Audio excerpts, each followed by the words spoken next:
আসসালামু আলাইকুম ওয়া রাহমাতুল্লাহি ওয়া বারাকাতুহু। আলহামদুলিল্লাহি রাব্বিল আলামিন ওয়াসসালাতু ওয়াসসালামু আলা আশরাফিল আমবিয়াই ওয়াল মুরসালিন নবিয়িনা মুহাম্মদ ওয়া আলা আলিহি ওয়া আসহাবিহি আজমাইন, আম্মা বা'দ। সম্মানিত শ্রোতা মণ্ডলী, এখন আমি আপনাদের সামনে ক্লাস 1 এর হাদিসের দার্স আরম্ভ করছি। আজকের হাদিসের বিষয়বস্তু হচ্ছে কল্যাণের পথে পথ প্রদর্শন করা কল্যাণকারীর মতোই।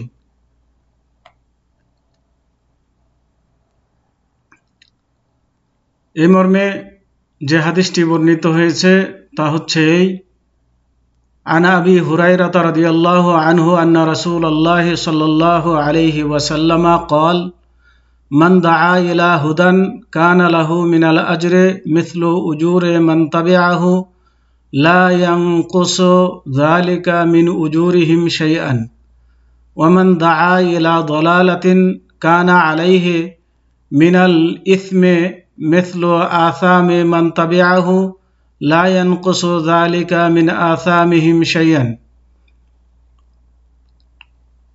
শাব্দিক অর্থ: আন মানে হইতে, আবি হুরায়রা মানে আবু হুরায়রা একজন সাহাবীর উপনাম, রাদিয়াল্লাহু আনহু রাদিয়া মানে সন্তুষ্ট হন, আল্লাহ মানে আল্লাহ, আনহু মানে তার প্রতি, আন্না নিশ্চয়, রাসূলুল্লাহ সাল্লাল্লাহু আলাইহি ওয়াসাল্লাম রাসূল সাল্লাল্লাহু আলাইহি ওয়াসাল্লাম সাল্লাল্লাহু আলাইহি ওয়াসাল্লাম আল্লাহ রাব্বুল আলামিন তার প্রতি রহমত নাজিল করুন এবং শান্তি বর্ষণ করুন। ক্বালা বলেছেন, মান মানে যে, দাআ আহ্বান করবে, এলা মানে দিকে, হুদান মানে হেদায়েতের দিকে, কানা লাহু কানা মানে হবে, লাহু তার জন্য, মিনাল আজরে মিন মানে হইতে, আজর মানে নেকি হইতে, মিসলো উজুরে মান তাবিআহু মিসলো মানে পরিমাণ, ওই পরিমাণ, মিসলো উজুরে মান তাবিআহু, উজুর আজরুনের বহুবচন, যার মানে হচ্ছে নেকি সমূহ, মান মানে যে, তাবিআহু তার অনুসরণ করবে, তাবিয়া মানে অনুসরণ করবে, হু মানে তার। লা ইয়ানকুসু যালিকা, লা ইয়ানকুসু মানে কম হবে না, ইহা, মিন উজুরিহিম শাইয়ান, মিন মানে হইতে, উজুরিহিম উজুর মানে নেকি, আজরুনের বহুবচন, হিম মানে তাদের, শাইয়ান মানে কোনো কিছু। ওয়ামান ওয়া মানে এবং, মান মানে যে, দাআ মানে আহ্বান করবে, ইলা মানে দিকে, দলালা ভ্রষ্টতা, কানা আলাইহে মিনাল ইসমে, কানা মানে হবে, আলাইহে তার প্রতি, মিন মানে হইতে, ইসম মানে পাপ বা গুনাহ, মিসলো মানে পরিমাণ, আসামে মান তাবিআহু, আসাম ইসমুনের বহুবচন মানে গুনাহসমূহ, মান তাবিআহু যারা তার অনুসরণ করবে। লা ইয়ানকুসু, লা মানে নয়, ইয়ানকুসু মানে কম হওয়া, জালিকা ইহা, মিন মানে হইতে, আসামিহিম আসাম ইসমের বহুবচন মানে গুনাহসমূহ, হিম মানে তাদের, শাইয়ান মানে কোনো কিছু। এবার অর্থ দেখুন। আবু হুরায়রা রাদিয়াল্লাহু তাআলা আনহু থেকে বর্ণিত, তিনি বলেন যে, নিশ্চয় আল্লাহর রাসূল সাল্লাল্লাহু আলাইহি ওয়াসাল্লাম বলেছেন, যে ব্যক্তি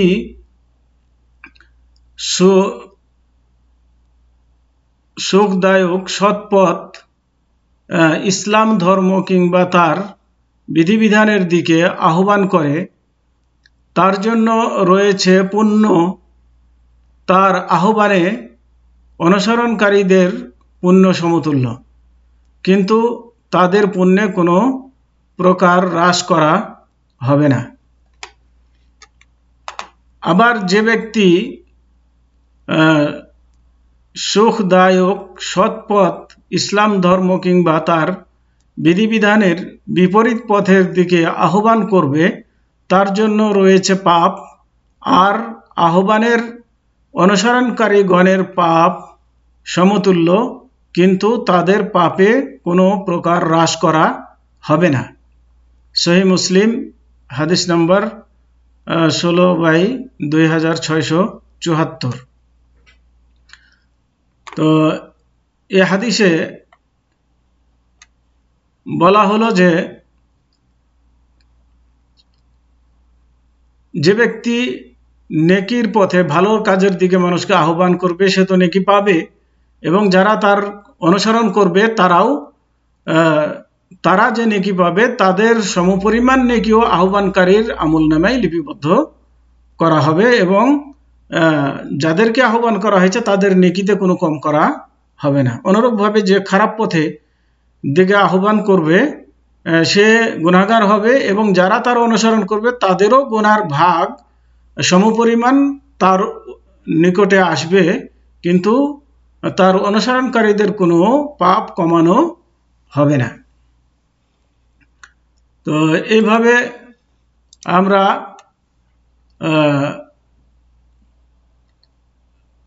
আমাদেরকে সতর্ক বা সাবধান থাকা দরকার।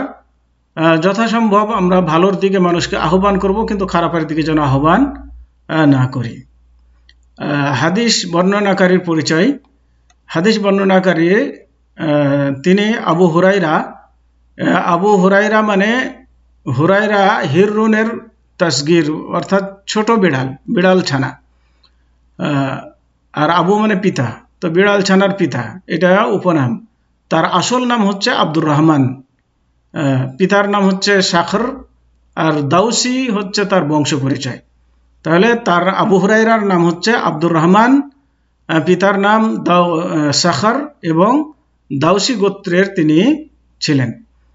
তিনি 7ম হিজরিতে খাইবারের যুদ্ধের সময় ইসলাম গ্রহণ করেন। জ্ঞান অর্জনের জন্য আল্লাহর রাসূল সাল্লাল্লাহু আলাইহি ওয়াসাল্লামের সাথে থাকতেন, এবং সাহাবীগণের মধ্যে সবচেয়ে বেশি হাদিস বর্ণনা করেন।